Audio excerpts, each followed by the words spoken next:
Bueno, pues estamos listos para compartir con ustedes el título de esta conferencia titulado El caos de un mundo engañado. Lo que voy a compartir va a ser bastante crudo, supuestamente para mentes un poco más maduras, para personas que realmente han sido confundidas a través de la historia, principalmente en los últimos 2 siglos, con tantas ideologías, filosofías, movimientos políticos y pseudocientíficos que los seres humanos han tratado de experimentar para que de alguna manera descubrir cómo se puede mejorar a la raza humana. Sin embargo, todos estos experimentos e ideologías que la mayoría de los seres humanos han creído tener respuestas a sus problemas políticos, materiales, filosóficos y sociales, han culminado totalmente en un fracaso total. Esto nos va a demostrar al final de la conferencia que todo lo que el ser humano se proponga, aparentemente con buenas intenciones, como ahora la genética CIPRES, que está tratando de extraer genes para sustituirlos y mejorar enfermedades, pues cualquier persona dice: oye, esto es maravilloso porque se van a evitar problemas de transmisión genéticas. Sin embargo, siempre detrás, desgraciadamente, de lo que aparentemente es bueno, se encuentra un cacahuate podrido. Se encuentra el gusano del diablo. Y esta es la razón por la cual la mayor parte de los seres humanos hemos sido engañados. Ahora, ¿por qué es esto? Simplemente porque el ser humano no es Dios. ¿Lo puedes entender? Tú y yo hemos nacido de una mamá, hemos crecido en diferentes medios sociales, religiosos, políticos. Los mormones nacieron bajo la cultura mormona, los budistas bajo el budismo, los del grupo terrorista Hamás desde los niños los adoctrinan a asesinar a los judíos, y depende del grupo social donde tú te hayas desarrollado, ese medio ambiente ha formado tus ideas, ha formado tu manera de pensar. Y cuando te enfrentas a un tipo diferente social que choca con tu cultura, con tus tradiciones, siempre hay oposición. Rápidamente el hemisferio occidental ha tratado de convertir al hemisferio oriental en el planeta Tierra.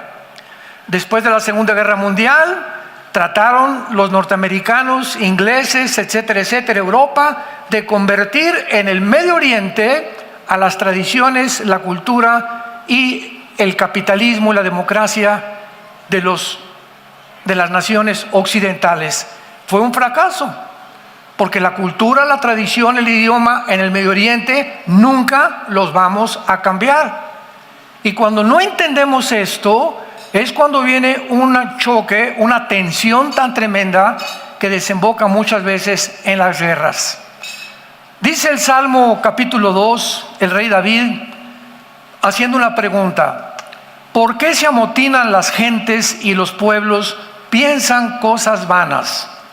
Se levantarán los reyes de la tierra, príncipes van a consultar juntos, o sea, las Naciones Unidas, la OMS, reuniones, tratados de paz, y todo esto, sin que se den cuenta, es contra Dios. Porque lo que están diciendo en todas estas reuniones o cumbres magistrales, nacionales, económicas o políticas, es: rompamos las ligaduras, tratemos nosotros como seres humanos de resolver el problema del medio ambiente, de la política, qué sistema de gobierno es el mejor, cuál es la mejor medicina, sin darnos cuenta que son problemas que van mucho más allá de la capacidad que tenemos nosotros para resolverlos. Y estamos en un siglo donde es un mundo como jamás se había desarticulado. Un mundo que hemos alcanzado la tecnología más elevada de toda la historia humana, y que lo único que hizo fue ensoberbecernos y hacernos creer que en nosotros están las respuestas. Voy a enunciar y a enumerar algunas ideologías que considero las que más influencia han tenido desde el siglo pasado. Número uno, la ideología del comunismo. Carlos Marx y Federico Engels publican en 1848 el Manifiesto Comunista, donde resumen con estas palabras que la historia es la historia de la lucha de clases.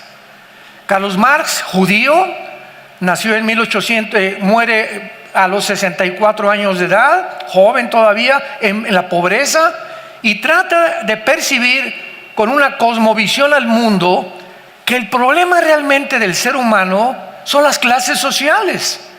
Y si la clase del proletariado trata de derrotar a la clase burguesa, que son los que él consideraba los ricos, el problema se iba a solucionar.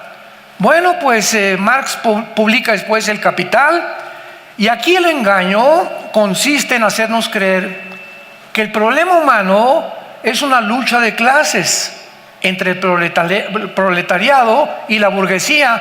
Sin embargo, llevado a la práctica esto por Nikolai Lenin, porque Marx muere y pasan como 60, 70 años hasta que entramos al siglo XX, cuando los zares rusos, que estaban completamente esclavizando al pueblo, el Nicolás II fue el último zar ruso, hizo y provocó la revolución bolchevique de Nikolai Lenin. Entonces este hombre levanta al pueblo en armas y pone en práctica la filosofía de Marx. Así que pasaron casi 70 años para que esta ideología marxista, leninista, o la dialéctica materialista, como también se conoce, fuera llevada a la praxis. ¿Y qué es lo que esperamos? Lenin comienza a implantar el comunismo y establece el siguiente principio. Estoy convencido, pocos meses antes de morir, que para que una revolución triunfe, tenemos que asesinar y eliminar al mayor número de personas. ¿Qué pasó después de que murió Lenin? Viene José Stalin, uno de los asesinos más grandes del siglo XX. Acaba matando a su propia familia con la paranoia que él tenía. Entonces, todo esto nos muestra claramente por qué en 1991 Gorbachev se presenta en el Vaticano con el Papa Juan Pablo II a declararle al mundo: quiero confesarles que la ideología del comunismo ha fracasado. No es imposible que el ser humano pueda llegar a alcanzar una meta tan idealística y una meta tan utópica para poder cambiar la sociedad. Y cae el comunismo. El presidente Ronald Reagan, en aquel entonces de Estados Unidos, le ordena a Gorbachev que derriben el muro de Berlín, porque ya habían los comunistas separado la Alemania oriental de la Alemania occidental, y mataron cientos de familias por tratar de reunirse con su otra familia, porque estaba prohibido atravesar la pared intermedia de separación. El problema humano va más allá de la pobreza, y la Biblia nos muestra claramente la gran equivocación. Casi todos los gobiernos que caen bajo esta trampa, la pregunta que debemos hacernos es la siguiente: ¿por qué, habiendo demostrado la historia que una ideología como el comunismo ha fracasado, que no se puede implementar, que es completamente anárquica y esclavizante y totalitaria, por qué la quieren volver a desenterrar? ¿Por qué quiere el ser humano, con algo que ya me tomé esa medicina y no funcionó, por qué quiero volverme a tomar algo que ya me demostró que no me ayuda? Simplemente demuestra la incoherencia, la irracionalidad y el grado profundo de enfermedad de la mente humana. Estamos enfermos, o principalmente las clases que han tratado de poder implementar algo que no ha funcionado. Por ejemplo, en la Biblia encontramos en Proverbios 13, versículo 7, las palabras del hombre más sabio que la Biblia considera que ha existido el rey Salomón. Y dice Proverbios 3:7, hay quienes pretenden ser ricos y no tienen nada, y hay quienes pretenden ser pobres y tienen muchas riquezas. Aquí nos cambia la perspectiva totalmente la Biblia. Tú ves una persona con un buen carro y una buena casa y se enfoca inmediatamente la persona. Esa persona que vive mejor que yo es más feliz que yo. ¿No es cierto? No es cierto, no es cierto. Hay pobres mucho, mucho más felices que las personas que consideramos, que por las casas y los carros y los viajes que ellos tienen son más felices. Muchas veces son los más miserables del mundo. Y la historia nos da otra vez testimonio de esto. Artistas, Elvis Presley, el rey del rock and roll, con 500 mujeres esperándolo para tener relaciones con él. ¿Cómo muere? Completamente drogadicto. Deja a su esposa y traiciona, se mete con relaciones homosexuales con su jefe de karate. Michael Jackson, el rey del pop, todo mundo, los jóvenes quieren ser como él, muere y se descubre que fue un pederasta que violó a más de 35 niños menores de 6 años de edad.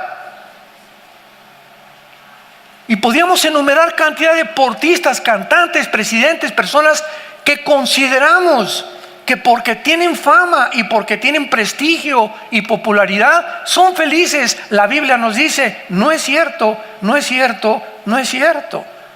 Tenemos que cambiar y entender claramente la naturaleza humana. Dice Proverbios 19, versículo 1, mejor es el pobre que camina en integridad que el de perversos labios y fatuo. 1000 veces mejor ser pobre y honesto que rico y corrompido. Porque si en esta vida muchas de estas personas no han sido todavía castigadas, no se imaginan lo que les espera después de la muerte. En Mateo capítulo 20, Cristo, que el hombre más sabio que ha pisado este mundo, lo dice en estas palabras de una forma profética. Mateo 20, versículo 25. Jesús los llamó y les dijo, los gobernantes, escuchen esto fue dicho hace 2000 años. Jesús dice, los gobernantes de las naciones, todos se enseñorean de ellas. O sea, un gobernante tiene la tendencia de un gobierno totalitario, como lo fueron los Césares romanos, Alejandro el Magno, Nabucodonosor, los medio persas, los faraones de Egipto, los zares, los Césares romanos. Siempre tienden los gobernantes a dominar, a controlar, a explotar a la población, porque la tendencia del ser humano, cuando el ser humano es elevado a un nivel de autoridad y de poder, como lo tiene un líder de una nación, en ese momento Dios no diseñó la mente humana para que la mente humana experimente el poder totalitario, porque el resultado es la locura y la autodestrucción. ¿Me escucharon? El resultado de las personas con faraones egipcios, Alejandro el Magno, Lenin, Hitler, Mussolini, el que tú me quieras mencionar, Gengis Khan, siempre se enferman porque la mente humana no soporta cómo manejar el poder total.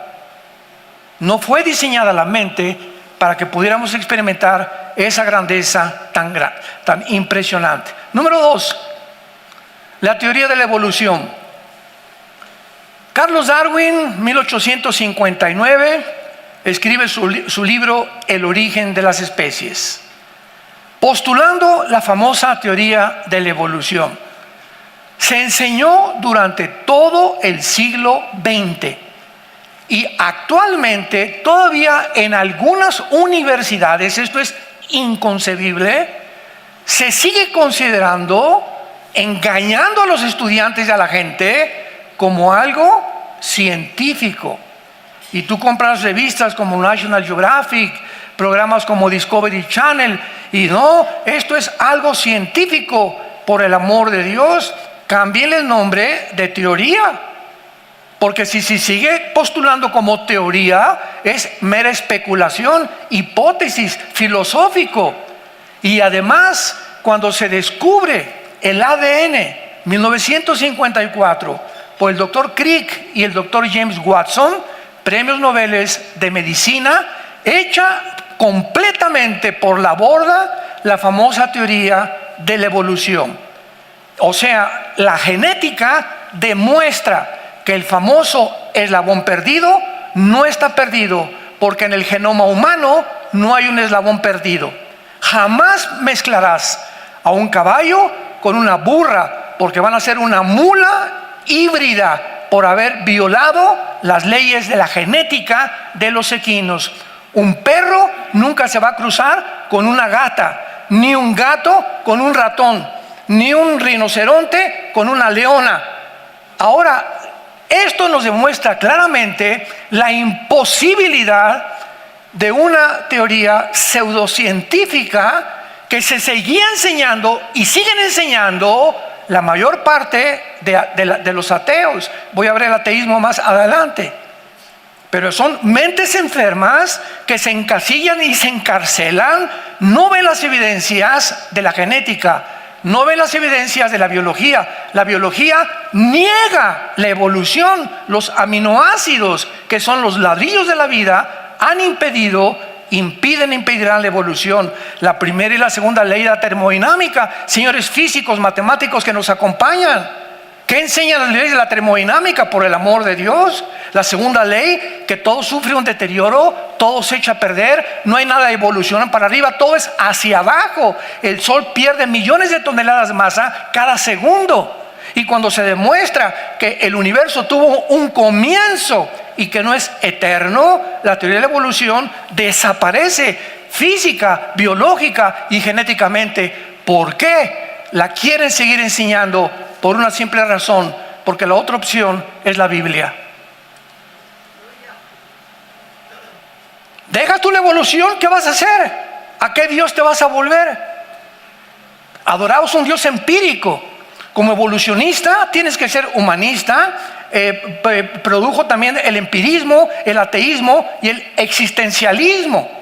La mayor parte de los ateos creen en la evolución, son humanistas, empiristas, ateos y existencialistas. La filosofía de Jean-Paul Sartre, en su libro La náusea y el muro, 1960-63 en Francia, que muere, y antes de morir Sartre, el más grande ídolo ateo después de Nietzsche en el siglo XX, le dice a su hija: hija, durante toda mi vida he tratado de pelear con un Dios que no existe. Mi vida no tiene sentido, no tiene propósito. Si no existe, ¿para qué peleé contra Él? O sea, insostenible el ateísmo filosóficamente. Pero no nos ponemos a pensar. Lo aceptamos, mi maestro lo dijo. Y mi maestro es muy inteligente. Y hemos llegado a lo que se conoce como la espiral del silencio. Tú vas a una fiesta hoy en la noche y hay 10 personas. Son conocidos, algunos amigos, pero tú no sabes cómo piensan las 10 personas. Y de repente uno se levanta y dice: no, Israel es un genocida. Inmediatamente piensas, esa persona es un antisemita. Pero nadie en tu grupo de personas, de 10 personas en la mesa, nadie lo contradice. Todos se quedan en silencio. Te despides en la noche, muchas gracias, vas con tu esposa de regreso a tu casa y vas en el camino en tu auto. ¿Por qué yo lo permití? ¿Por qué no dije en contra algo de lo que se expuso? Y la razón es porque tenemos siempre miedo de ir en contra de la mayoría. Y si la mayoría creemos, como nadie contestó, de que realmente es antisemitismo, no quiero luchar contra la mayoría. Y se llama conformismo, señoras y señores. Llegamos al conformismo, la espiral del silencio. Nos da miedo expresarnos. Me da miedo decir a mi maestro: estás equivocado.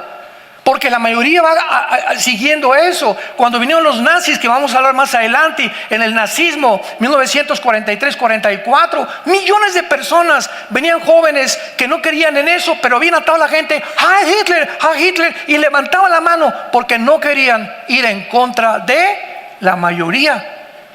Entran las jovencitas de 15, 17 años a oír a Luis Miguel o a Ricky Martin. Se quitan el brasier, se quitan la ropa interior porque entran y no pensaban hacer eso, pero el ambiente colectivo, se llama psicosis colectivo, las hace participar para no ir en contra de la mayoría.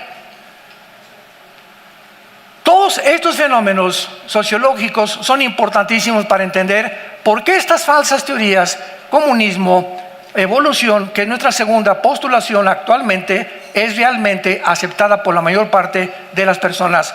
Y esta teoría de la evolución consiste, ¿verdad?, claramente en que se ignora los elementos del ser humano. Dice en primera de Tesalonicenses 5:23 la Biblia: para que todo vuestro espíritu, alma y cuerpo sean guardados irreprensibles a la venida de Cristo. Damas y caballeros, señores psicólogos, psiquiatras, pensadores, genetistas, ¿qué hombre puede realmente saber los elementos que forman al ser humano? Nadie más que el Creador. Si yo tengo un Volkswagen y se me descompone, no lo llevo a la Ford, porque la Ford no sabe nada de Volkswagen. Lo llevó a la agencia que lo fabricó. Así, ¿quién nos fabricó a nosotros? ¿O te hiciste tú solo? ¿O a tu mamá salió de una gata? Tenemos que tener en cuenta que hubo algo que nos supera, que va mucho más allá de nuestra comprensión, que establece leyes cósmicas de diseño, de belleza en el universo, leyes que no cambian, que son completamente constantes, y gracias a las leyes del universo existe la ciencia. Porque los científicos no tienen más que observar los fenómenos y apuntar en la bitácora. Lo que no se puede observar, escúchame, señor científico y jóvenes, lo que no se puede observar ni demostrar en un laboratorio no es científico. Te mintieron, te engañaron. Y son hombres corruptos de entendimiento. Como no tienen otra alternativa, la siguen enseñando. La Biblia dice que somos espíritu. Y por ser espíritu tenemos contacto con Dios. Un conejo, un chango, nunca aprenderá a alabar a Dios. ¿Nunca has visto conejos? Alabaré, alabaré. ¿Por qué? Ni changos, ni simios, ni camellos, ni conejos. Es la característica intrínseca del ser humano que ya por lógica elemental y por mi clara razón me implica y me lleva a una dirección. Tengo que ser diferente a los animales, por el amor de Dios.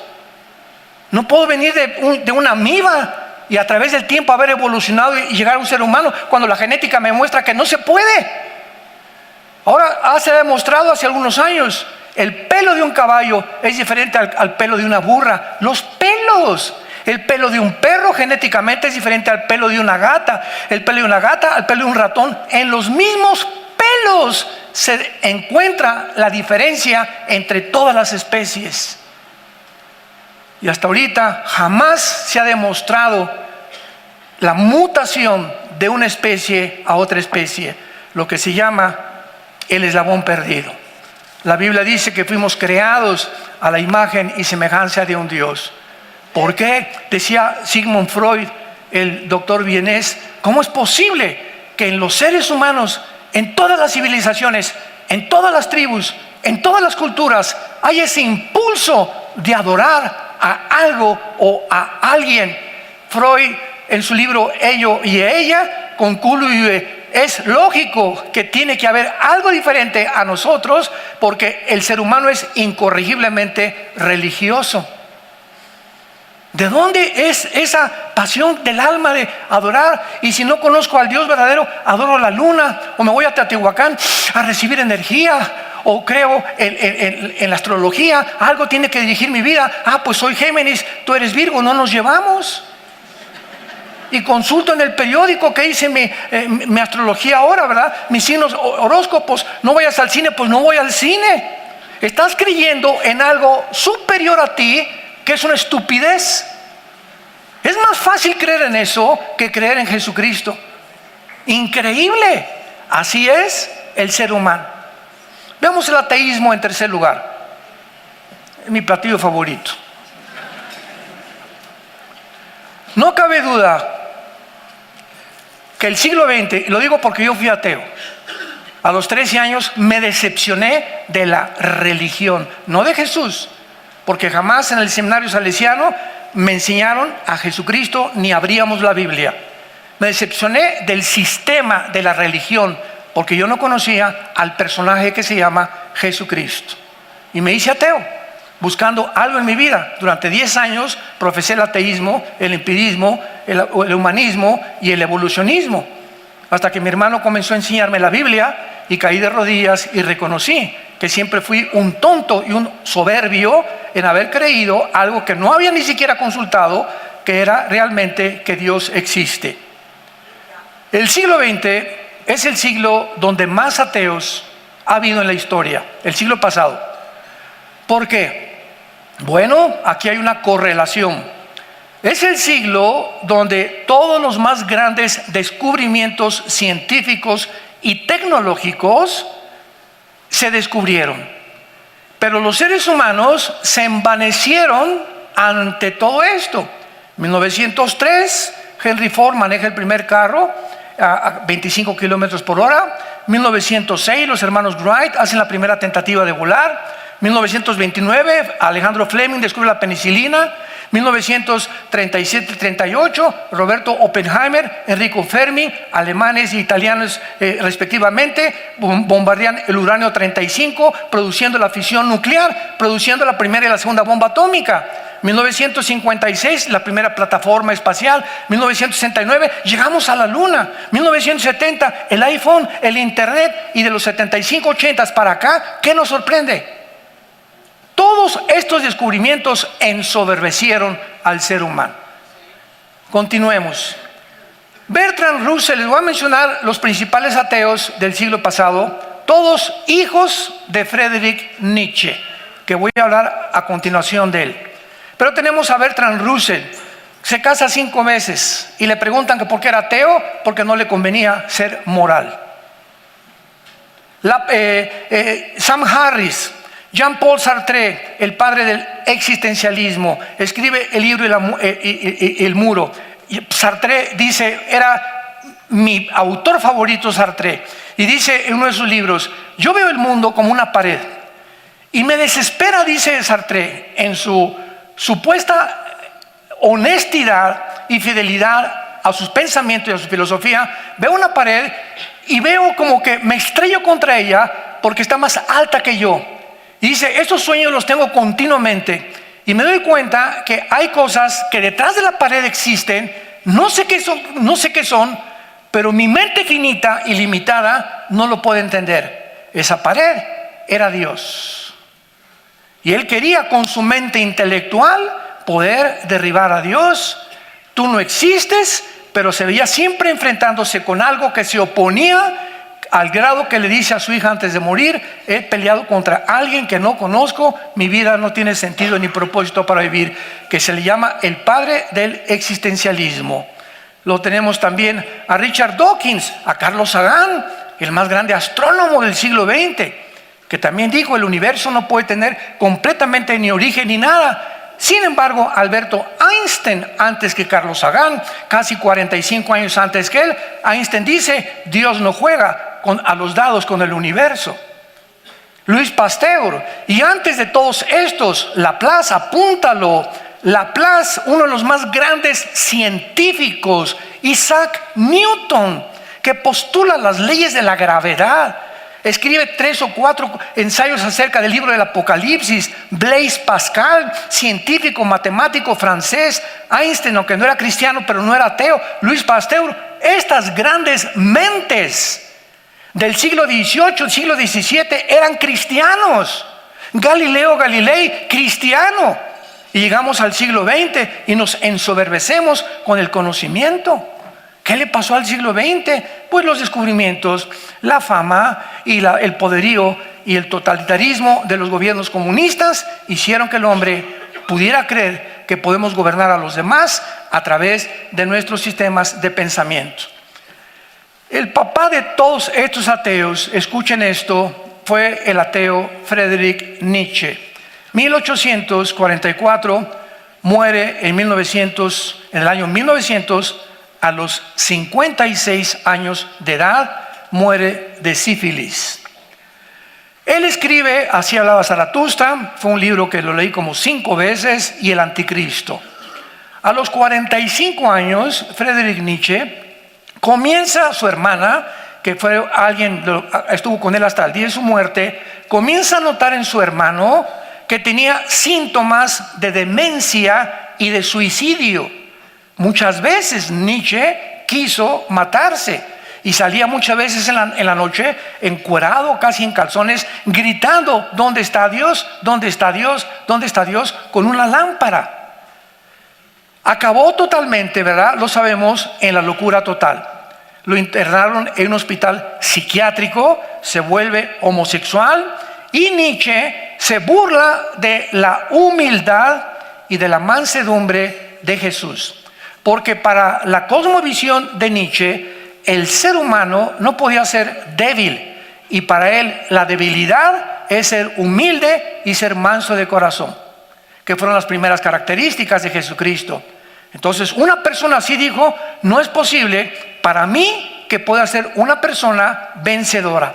Además, critica a Cristo porque no se defendió cuando lo crucificaron. Me río porque esto ya es verdad, la locura. Y lo mismo lo dijo el Dalai Lama, le dijo al Pablo en 1990, el Dalai Lama le dijo al Papa Juan Pablo II: yo no creo en Cristo porque fue un débil que escogió a hombres pescadores del vulgo, hubiera escogido hombres sabios y hubiera triunfado. Esta es la cosmovisión, nótenlo, de los seres humanos que desconocen que los pensamientos de Dios no son nuestros pensamientos. Así como son más altos los cielos que la tierra, los pensamientos de Dios tienen que ser, si existe Dios, más altos que los nuestros. Entonces Dios escoge de una manera deliberada que su Hijo baje al mundo y nazca en un pesebre, con vacas, becerritos, toros, en una pobreza impresionante. Él escoge que su Hijo trabaje como carpintero. Él escoge que su Hijo se despoje no de su deidad, sino de sus atributos y de su poder. Y baja al mundo y continuamente repite esta frase: no he venido a hacer mi voluntad. Vengo a demostrarles a la raza humana que huyamos de nuestro ego. Que huyamos de nuestro ego. La filosofía de Jesús era principalmente que el mayor enemigo que tengo en mi vida, dentro de mí, realmente el animal que tengo dentro es mi ego. El enemigo más grande en un matrimonio es la lucha de egos. Cada quien quiere imponer su voluntad y a ver quién gana. Y así podíamos seguir. Jesús viene a desbaratar todas estas clases que hemos establecido, y el apóstol Pablo escribe en su primera carta a los Corintios, capítulo 1, estas palabras: porque la palabra de la cruz es locura a los que se pierden. O sea, fue locura para Nietzsche, fue locura para el Dalai Lama, pero a los que se salvan es el poder de Dios. Pues ya que la sabiduría de Dios, el mundo no conoció a Dios, mediante la sabiduría agradó a Dios salvar a los creyentes por la locura de la predicación. Viene Dios y dice: ustedes así como son piensan, voy a contradecir sus pensamientos, y la forma como los voy a salvar va a parecer locura a los griegos, a los religiosos. ¿Cómo el Hijo de Dios se dice Hijo de Dios? Si está escrito en la ley, decían los judíos: maldito el que es colgado en un madero. No, racionalmente, teológicamente, no puede ser el hijo de Dios. Y los griegos, ¿cómo puede? Él no es como Sansón, él no es como Zeus, él no es como nuestros dioses, él no puede ser el hijo de Dios. Nuestros dioses no permitirían eso de un hijo. Dios lo hizo a propósito para enloquecer nuestro entendimiento y nuestra sabiduría. A propósito lo hizo Dios. Y más adelante dice el apóstol Pablo: porque lo insensato de Dios es más sabio que los hombres, y lo débil de Dios es más fuerte que los hombres. Pero miren, hermanos, vuestra vocación. No hay muchos sabios, no hay muchos Einstein, no hay muchos Bocelli, no hay muchos Pavarotti, no hay muchos Laplace, no hay muchas personas así renombradas, ni muchos poderosos, sino que lo necio del mundo escogió Dios para avergonzar a los sabios. Y lo débil del mundo escogió Dios para avergonzar a lo fuerte. ¿Por qué Dios hizo todo esto? Para que nadie se jacte en su presencia. Para que cuando yo diga Bocelli, ¿verdad? Se juntan miles de personas a oírlo a Pavarotti o un concertista. ¿Y qué es lo que adoramos? ¿Qué voz tiene? Él debería decir realmente, ¿verdad? Esa es la honestidad de un ser humano. Que no es mi voz, yo nací con ella.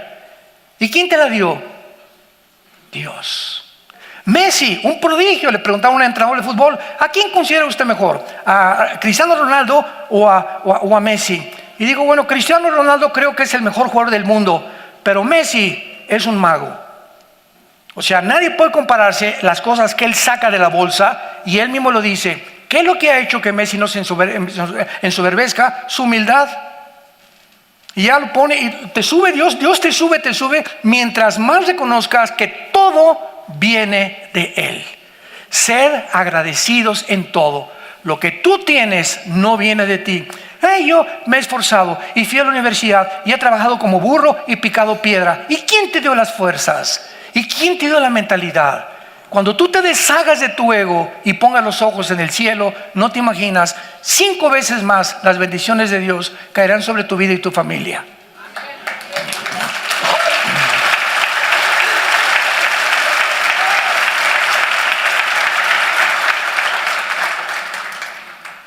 Número 4, el nazismo. Adolfo Hitler, en 1889, muere en 1945 con su esposa Eva Braun. Supuestamente los dos, él se quita la vida y él la mata a ella después. Funda el Partido Nacional Socialista en Alemania. Escribe Mi lucha, en alemán Mein Kampf, que este libro yo lo leí también como 2 veces, era uno de mis libros favoritos. Simplemente el Mein Kampf, Mi lucha, Hitler describe parte de su autografía, y él comienza a tratar de proyectar cuál sería su problema de la eugenesia, que vamos a ver un poco más adelante. Hitler tiene un fenómeno que ningún politólogo, ningún historiador, ningún sociólogo del siglo XXI hasta este momento ha entendido, ni en el siglo pasado, por qué Hitler hizo lo siguiente.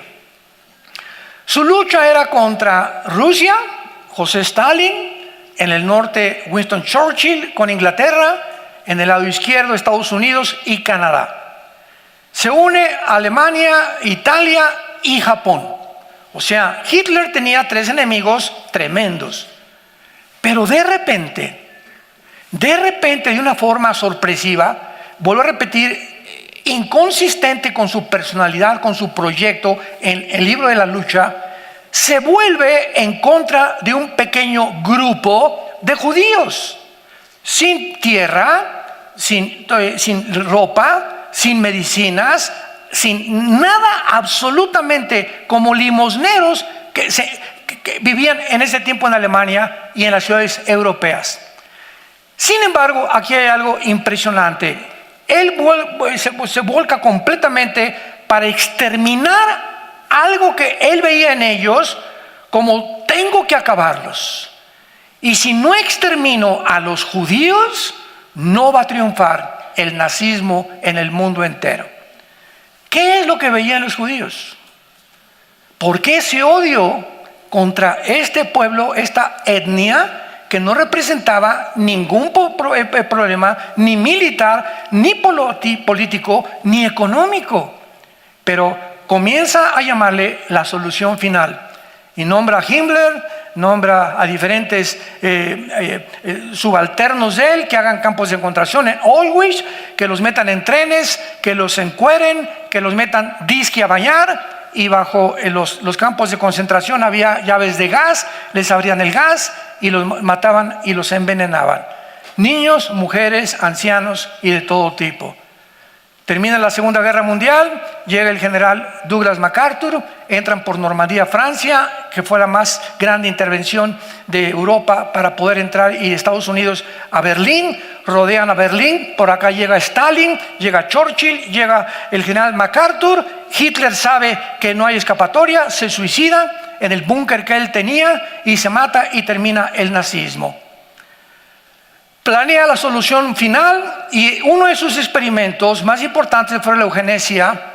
La eugenesia es la aplicación de las leyes biológicas de la herencia, escúchame con atención, para perfeccionar al ser humano, que es el mismo proyecto del actual Foro Económico Mundial que dirige un hombre alemán, Klaus Schwab, con su consejero Noah Harari, que acaban de declarar: la Biblia no existe, Cristo no existe, vamos a crear una super raza. La misma etiqueta de los nazis vuelve a repetirse en el siglo XXI. La historia nos enseña que el hombre que no aprende la historia está condenado a repetirla. Y es lo que quiero tratar de enseñarles: cómo estamos engañados. ¿Cómo personas tan inteligentes, Klaus Schwab, 4 o 5 doctorados, Noah Harari, uno de los pensadores más grandes filósofos que hay en el mundo, Jesús ni siquiera existió, cabeza de aguacate? Como le pregunté un día a un ateo que me dijo: yo ni siquiera creo que Cristo existió, y le pregunté: ¿me podría decir la fecha? 15 de mayo 1989. ¿Desde cuándo lo contamos? ¿Desde Buda? ¿Desde Zoroastro? ¿Desde Mahoma? Desde Cristo. Cristo tiene un impacto tan grande en la historia que la divide. De llegar a la irracionalidad y a la locura de negar que Cristo existió, por el amor de Dios.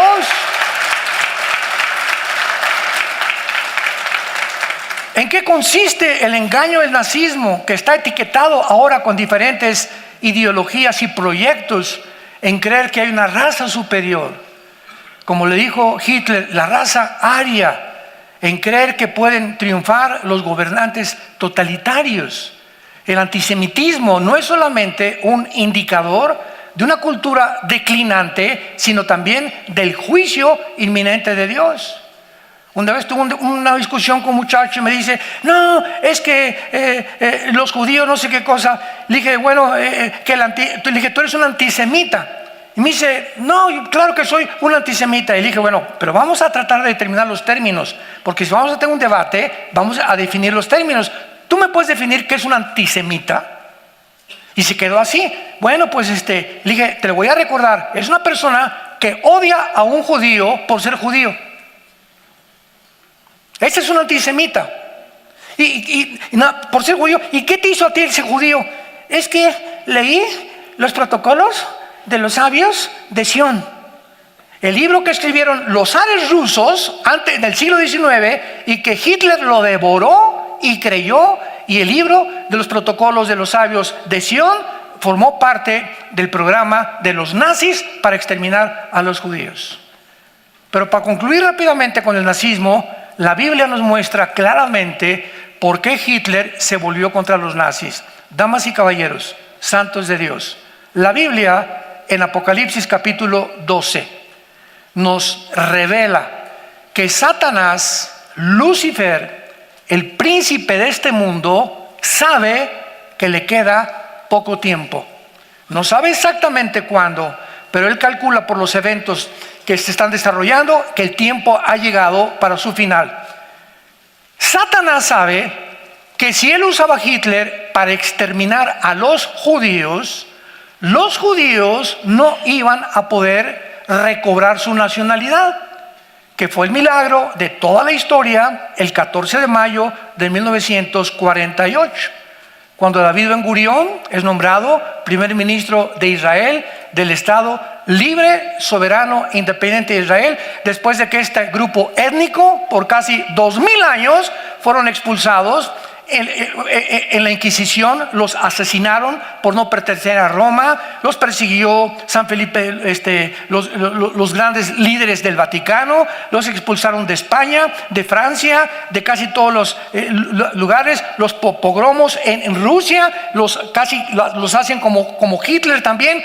Era un odio, un exterminio de hace siglos, desde que el faraón los esclavizó 400 años, que nadie se ha entendido. ¿Por qué los judíos? Porque en el libro Los Protocolos de los Sabios de Sión dice que los judíos fueron dueños de las fábricas, que los judíos eran los más grandes inversionistas, que el problema de ellos era que eran unos codos empresarios, que los judíos esto y el otro. Esto es lo que enseñaba este libro escrito por los zares para descubrirlos. Escuchen esto: el holocausto, la matanza y el genocidio de los judíos, completamente hecha en tierra. La famosa teoría de que eran ricos, porque si eran y tenían el poder que tenían, ¿por qué nadie los defendió? Nadie levantó un dedo en Alemania ni en el mundo entero, porque no tenían ni casas, ni edificios, ni eran dueños de los bancos, y se acabó la calumnia tan grande que manejaron durante más de 85 años para aniquilar a un pueblo que no han podido hasta este momento aniquilar. Y eso por lo que se llama el movimiento sionista, que es el movimiento que está tratando de poder tener una tierra, un lugar, una patria donde podamos vivir la mayoría y donde estemos libres del peligro del exterminio. Aunque no nos vamos a extender en esto es una evidencia realmente que les voy a decir lo siguiente: la sobrevivencia, la mera sobrevivencia del Estado judío es la evidencia más grande que Dios existe. Tengo este libro. Nos dijeron que la democracia había venido de Atenas y de Roma. Mentiras, mentiras, mentiras. Los principios de la democracia occidental vinieron de este libro escrito por judíos que se llama la Torá en el Antiguo Testamento, y que implementaron las leyes en contra de la esclavitud. Porque el pueblo judío es un pueblo que nació de la esclavitud. Cuando nacieron de Egipto, Dios les levanta un libertador que se llama Moisés, que los guía por el desierto y les da sus leyes. Y estas leyes están aquí. Y todas estas leyes están en contra de todo lo que en el siglo XXI los gobiernos están tratando de implementar. La ideología de género, matrimonios gays, el aborto, gobiernos totalitarios. Todas estas cosas van en contra de esto. Esta es una de las razones también por las que el diablo sigue odiando a los judíos y a los cristianos. Vivimos un mundo completamente desarticulado, engañado, y es hora de despertar. Es hora de predicar este evangelio. Jesús dijo en Juan 8:32: el día que conozcas la verdad te hará libre. En otras palabras, tú eres un esclavo, te lo digo en esta mañana, tú eres un esclavo sin que tú lo sepas, porque tus pensamientos, tus ritos, tu teología de evolución, tu ateísmo, tu humanismo, tu darwinianismo, tu existencialismo y todas estas cosas, tu homosexualismo, tu transgénero, te han encerrado en una burbuja de mentiras donde eres esclavo sin que tú te des cuenta. Y viene Jesús a rompernos esa burbuja y a decirme: yo soy el camino, yo soy la verdad y yo soy la vida. Vengan a mí todos ustedes los que están trabajados y cargados, yo te voy a hacer descansar. Deja de luchar ya con intelectualidad y que esto y que por acá será verdad, será mentira, será melón, será sandía. Ven a mí, dice Jesús, yo soy la verdad, la única verdad. No soy algo de la verdad, soy la verdad claramente en un ser humano. Y yo puedo, a través de la Biblia, guiar tu vida, guiar tu matrimonio, guiar tu negocio, guiar tu nación, si tan solo me sigues. Hoy como nunca este mensaje tiene que predicarse, porque el hombre necesita conocer la verdad en la cruz, el amor de Dios en una cruz. Porque de tal manera, dice la Biblia, amó Dios al mundo, que dio a su Hijo unigénito, para que cualquiera de ustedes que en Él crea no se pierda, mas tenga la vida eterna. Mas Dios muestra su amor para con nosotros en que, siendo aún pecadores, Cristo murió por nosotros. Él fue herido y despreciado entre los hombres, varón de dolores, experimentado en quebranto.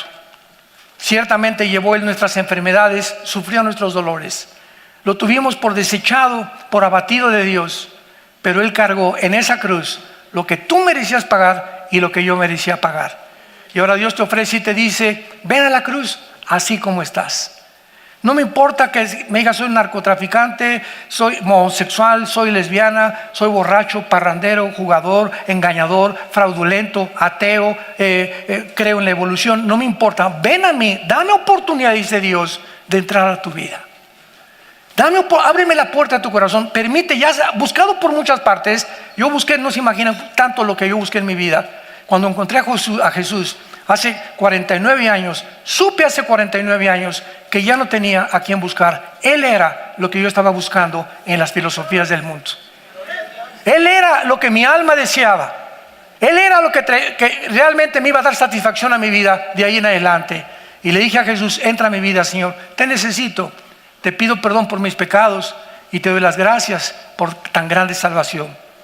¿Cuántos de ustedes en esta mañana, después de este mensaje, inclina tu cabeza, le van a pedir a Jesús entrar a tu corazón?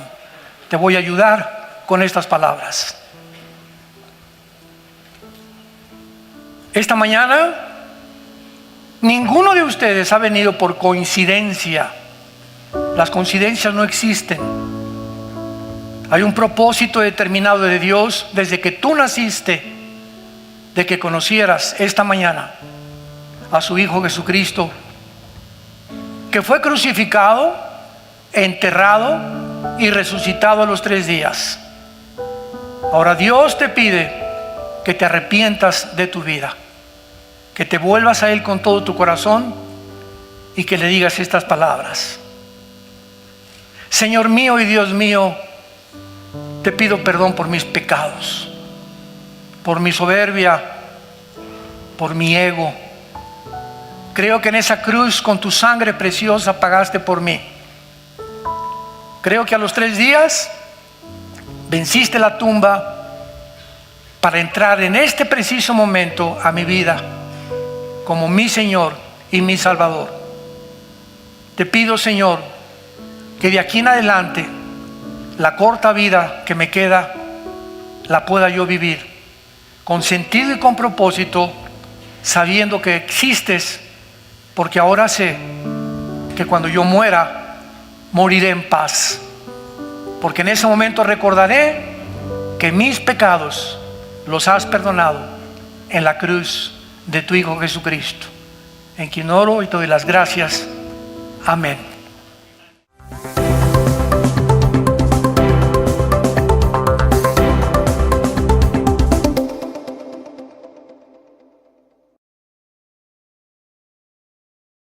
¿Qué tal? Me da muchísimo gusto saludarles y quisiera simplemente comunicarles que gracias a todos ustedes a través de todas las naciones en el mundo que aman la palabra de Dios y que realmente están interesados en que nosotros como organización Vida Nueva para el Mundo continúe predicando el Evangelio de la gracia de Jesucristo, podamos nosotros continuar haciéndolo gracias a sus donaciones. Este año cumplimos 46 años de ministerio, 46 años donde hemos predicado, pensamos y consideramos de una forma fiel el Evangelio, la sana doctrina de Jesucristo. Nosotros con todas estas donaciones tenemos que sostener pastores, misioneros, obras, equipos de televisión y aún continuamos buscando la manera de poder elevar este ministerio. Hasta este momento, quiero que ustedes estén enterados, no tenemos una sola propiedad. Y así hemos trabajado durante 46 años porque le damos la importancia a la evangelización, a las misiones y también a los hombres de Dios para levantar más pastores. Le damos las gracias, que pueda Dios con su gracia tocar sus corazones y que puedan ustedes invertir en un terreno donde es fructífero, porque creemos que hemos producido bastante buen fruto para la gloria de Dios. Gracias por sus aportaciones y por las donaciones que sabemos ustedes continuarán haciendo.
para que podamos continuar siendo fieles en la predicación del Evangelio de la gracia de Dios. Que Dios les bendiga.